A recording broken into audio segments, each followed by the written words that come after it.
सनातन धर्म चैनल पर एक बार फिर से आपका स्वागत है। भगवान शिव कम ज्ञात तथ्य। आज हम भगवान शिव के स्वरूप के बारे में कुछ कम ज्ञात कहानियों के बारे में जानेंगे। सभी शिव को विनाशक और पवित्र त्रिमूर्ति में सबसे शक्तिशाली और हिंदू धर्म के सबसे प्रिय और अक्सर भयभीत देवताओं में से एक के रूप में जानते हैं। हालांकि उनकी दिव्य शक्तियों के अलावा उनके स्वरूप के बारे में भी अक्सर बात की जाती है के बारे में जानेंगे।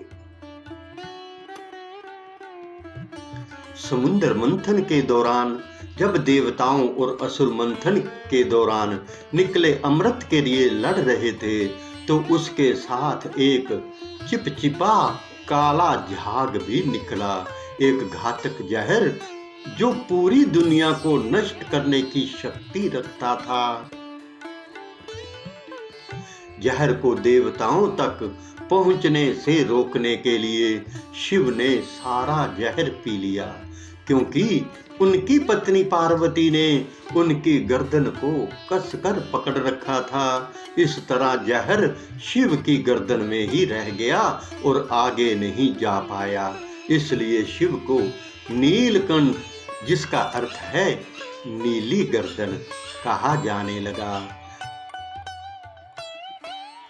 ऐसा कहा जाता है कि समुद्र मंथन के दौरान जब शिव ने समुद्र से निकला सारा जहर पी लिया तो उनके शरीर का तापमान बढ़ गया और इसे कम करने के लिए उन्होंने चंद्रमा यानी प्रकृति में ठंडा को अपने सिर पर रखा।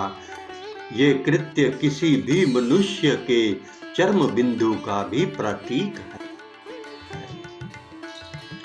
समुद्र मंथन के दौरान शिव को सारा विष पीते हुए देखकर समुद्र में मौजूद सांप उनके सम्मान में झुक गए। तब शिव ने वासुकी को सांपों के राजा के रूप में स्वीकार किया और सम्मान के निशान के रूप में उन्हें अपने गले में पहन लिया। एक समय ऋषि भृगु नामक एक ऋषि थे। उन्होंने कठोर तपस्या की और कई दिनों के बाद जब गलती से उनकी उंगली कट गई तो उंगली की जगह कुछ राख निकली। उन्होंने अहंकार से भरकर स्वयं को विश्व का सबसे बड़ा तपस्वी घोषित कर दिया। ये देखकर शिव ने एक बूढ़े व्यक्ति का वेश धारण किया और उनके सामने प्रकट हो गए। उनकी प्रशंसा सुनने के बाद शिव ने स्वयं को प्रकट किया और ऋषि को अपने शरीर से निकलने वाली राख दिखाने के लिए विभिन्न स्थानों पर खुद को काट लिया। ऋषि ने लज्जित होकर शिव से क्षमा मांगी। उसके बाद शिव हमेशा अपने शरीर पर भस्म लगाते थे। एक बार बोने राक्षस अपस्मार ने भगवान शिव को चुनौती दी।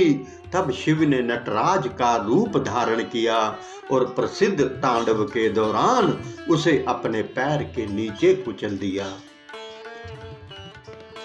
हालांकि उन्होंने राक्षस को नहीं मारा और ऐसा कहा जाता है कि जब भी दुनिया में अपस्मार जैसे राक्षस उभरेगा तो शिव हमेशा वही रूप धारण करेंगे। एक समय रक्तबीज नाम का एक शक्तिशाली राक्षस था जो संसार में उत्पात मचा रहा था।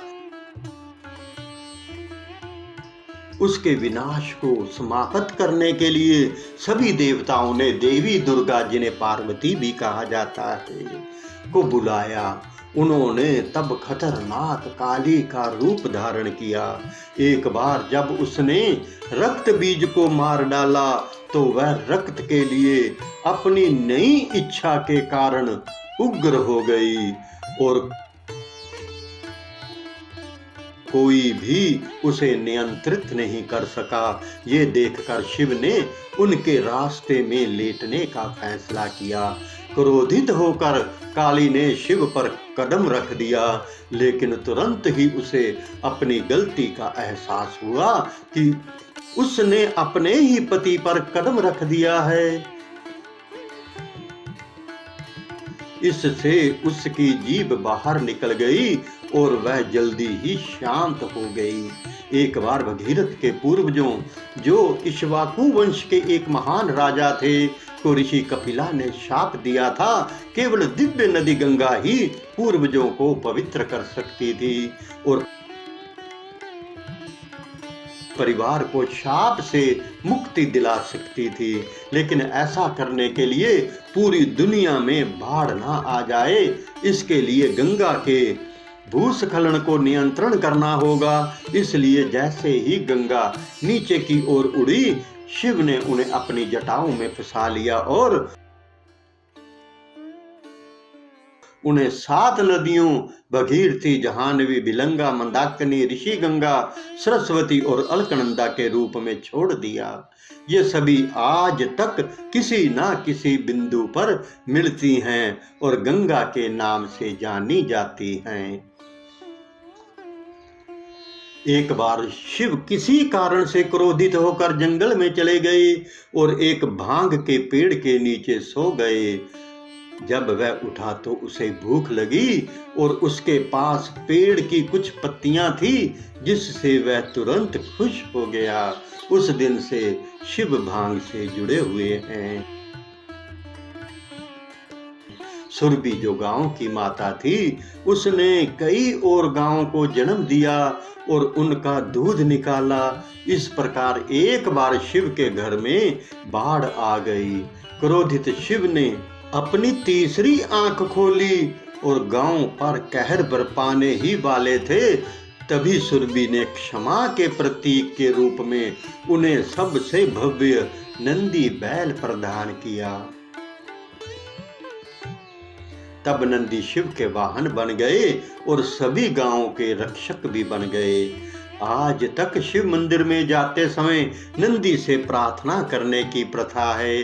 भक्त भी अपनी इच्छाएं उनके कान में कहते हैं, क्योंकि ऐसा माना जाता है कि वे भगवान शिव के दूत हैं। ओम नमो शिवाय।